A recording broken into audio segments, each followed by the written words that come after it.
Pour commencer, j'ai un chiffre et franchement, il donne un peu le vertige. En France, 6 personnes sur 10 auraient déjà eu recours à une pratique de soins non conventionnelle. On parle d'aromathérapie, de méditation, d'ostéopathie, enfin, l'offre est gigantesque et de plus en plus visible. Mais la question c'est, qu'est-ce qu'on sait vraiment de ce qui se passe derrière? Pour essayer d'y voir un peu plus clair, on s'est penché sur un document de référence. C'est un rapport très dense et assez sans concession, publié par le Conseil national de l'Ordre des médecins, donc l'instance qui régule la profession en France. Et leur état des lieux, il est assez édifiant. Ils analysent ces pratiques, les risques, et ils proposent des pistes pour encadrer ce secteur qui est en pleine ébullition. Oui, tout à fait. L'idée aujourd'hui, c'est justement de naviguer un peu dans ce paysage qui est très, très complexe.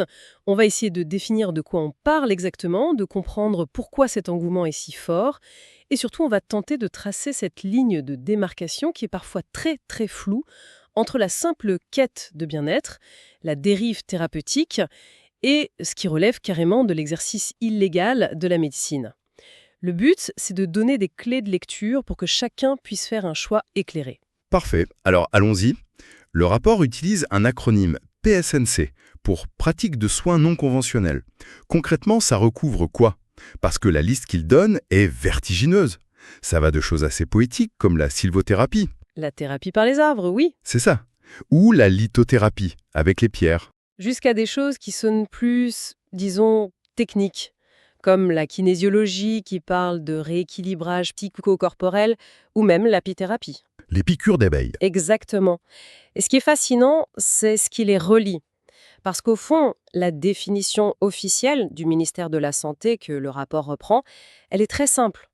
Le point commun de toutes ces pratiques, c'est qu'elles ne sont ni reconnues sur le plan scientifique par la médecine conventionnelle D'accord. et qu'elles ne sont pas non plus enseignées pendant la formation initiale des médecins. C'est ce critère en fait qui les met hors jeu si on veut.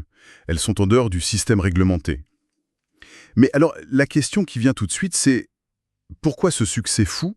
Si la science ne valide pas, pourquoi ça attire autant de monde? Mais c'est toute la complexité du phénomène. Ce qui ressort de l'analyse, c'est que ce succès, il s'explique par la convergence de plusieurs facteurs sociétaux très puissants.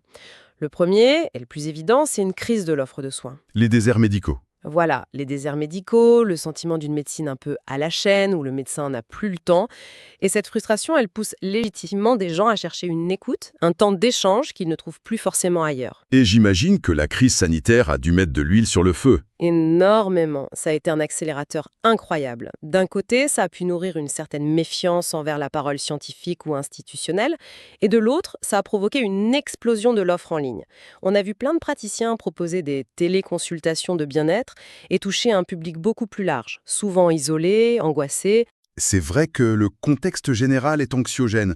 Entre l'isolement, l'éco-anxiété, les incertitudes, on sent bien cette aspiration à reprendre le contrôle sur quelque chose. Et la santé, c'est le premier levier.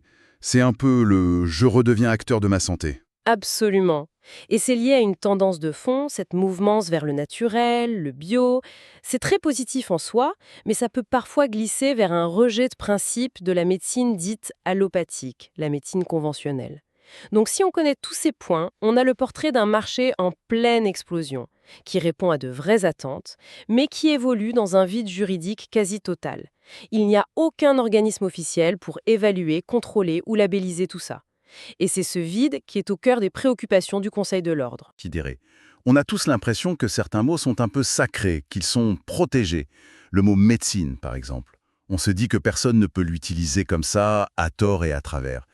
Eh ben, pas du tout. C'est une des failles les plus surprenantes que le document met en lumière. Oui, contrairement au titre de médecin, qui lui est très protégé par la loi, le terme médecine en tant que tel ne l'est pas. L'analyse s'appuie sur un arrêt de la Cour de cassation qui est limpide. Une personne peut tout à fait avoir une plaque et un site web mentionnant praticien en médecine chinoise. Tant qu'elle ne fait pas de diagnostic et ne prescrit pas de traitement au sens médical, elle reste dans les clous. Attends, c'est fou ça.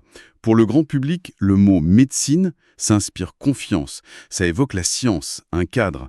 Et là, on se rend compte que c'est une coquille qui peut être vide. Et j'imagine que pour le titre de docteur, c'est la même chose. On pense tout de suite médecin. Mais c'est un autre piège. C'est un piège énorme. Et beaucoup en jouent. Le rapport est très clair là-dessus. N'importe qui est titulaire d'un doctorat universitaire, que ce soit en littérature, en histoire, en biologie, peu importe, peut légalement utiliser le titre de docteur. Ah oui. Le problème, c'est quand un praticien de soins non conventionnels, qui a, disons, un doctorat en sociologie, met docteur sur sa plaque sans préciser sa spécialité. Il entretient volontairement une confusion avec le médecin. On joue sur les mots pour se créer une légitimité qui n'existe pas. Et ça ne s'arrête pas là. L'Ordre des médecins alerte aussi sur tout le vocabulaire qui est emprunté au monde médical. On parle de patient, pas de client, de consultation, pas de séance. On promet une guérison. Le rapport qualifie ça de pratique commerciale trompeuse, et je trouve le terme assez juste. Face à cette confusion, les propositions du Conseil de l'Ordre sont très logiques, très concrètes. La première, il faut modifier la loi pour enfin protéger l'usage du terme médecine. Et la seconde, obliger toute personne qui a un doctorat non médical à toujours mentionner sa spécialité exacte quand elle communique dans le domaine de la santé. Ce serait déjà un grand pas pour la clarté. D'accord, la confusion, c'est une chose. Mais au-delà des mots, quels sont les vrais risques pour la santé des gens? Parce que c'est bien de ça qu'il s'agit au final. Et là-dessus, l'analyse est très structurée. Elle identifie une sorte d'escalade des dangers, en 3 niveaux. Oui, le premier niveau, c'est le plus connu, c'est l'exercice illégal de la médecine. Le délit est constitué quand 3 éléments sont réunis. Une personne non médecin établit un diagnostic, propose un traitement et le fait de manière habituelle.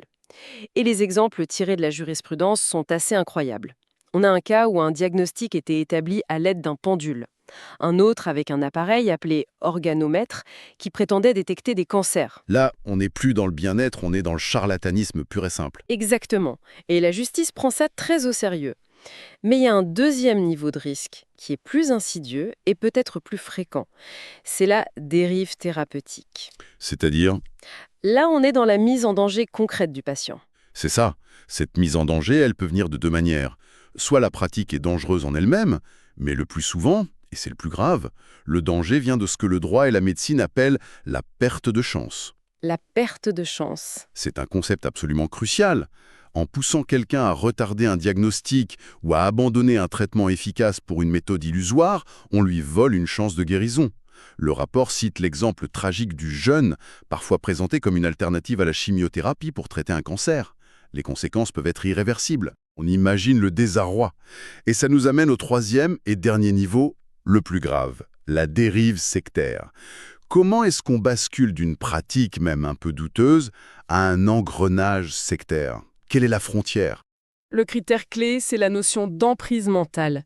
Le rapport s'appuie sur la définition de la Misviludes, la mission de lutte contre les dérives sectaires. L'emprise, c'est cet état de suggestion psychologique ou physique qui fait perdre à la personne une partie de son libre arbitre. Et les signaux d'alerte y sont très concrets. Une déstabilisation mentale, des exigences financières exorbitantes et surtout, la rupture progressive avec l'entourage, la famille, les amis et bien sûr le médecin traitant qui devient l'ennemi. Et il y a un véritable processus qui est décrit presque un manuel, en 3 phases. Oui, la Miviludes l'a très bien modélisé. D'abord, il y a la phase d'approche. Une publicité, une conférence, une promesse de guérison. C'est l'hameçon. Puis vient la phase de séduction. On vous flatte, on vous présente de faux témoignages, on vous intègre à un groupe. C'est la mise en confiance. Et enfin, la phase de soumission. Une fois que l'emprise est là, viennent les menaces, l'endettement, l'isolement complet, pour empêcher toute pensée critique. Ce qui est glaçant, c'est le point d'alerte final du rapport sur ce sujet. La Miviludes est formelle. La santé et le bien-être sont devenus le premier domaine de signalement pour les dérives sectaires en France. C'est un basculement complet par rapport à avant, où on pensait plutôt à des dérives philosophiques ou religieuses. C'est un changement de paradigme total. La vulnérabilité qui est liée à la maladie est devenue la porte d'entrée principale de ces mouvements. Face à ce tableau qui est quand même assez sombre, on peut se demander, mais que font les autorités? Est-ce que le Conseil de l'Ordre se contente de publier un rapport ou est-ce qu'il y a des actions concrètes? Non, ils ne sont pas inactifs, loin de là. Leur action, elle se déploie sur plusieurs fronts. D'abord, le traitement des signalements. Ils reçoivent des plaintes de patients, de familles, d'autres médecins. Ils enquêtent et si les faits sont caractérisés, ils saisissent le procureur de la République. Ils sont vraiment en première ligne pour initier l'action en justice. Et j'imagine qu'ils essayent aussi d'agir en amont, non? Par exemple, sur les formations qui pilulent un peu partout. Exactement, c'est un point crucial. Un travail de fond est mené avec les services de l'État, les DRIET, pour essayer de contrôler les organismes qui proposent ces formations. Mais c'est un travail de fourmi. D'autant plus que, et c'est une chose ahurissante que révèle le rapport, certaines de ces formations sont listées par Pôle emploi au titre du développement personnel. Ce qui leur donne une sorte de tampon de légitimité de l'État. C'est incroyable. C'est une faille énorme dans le système.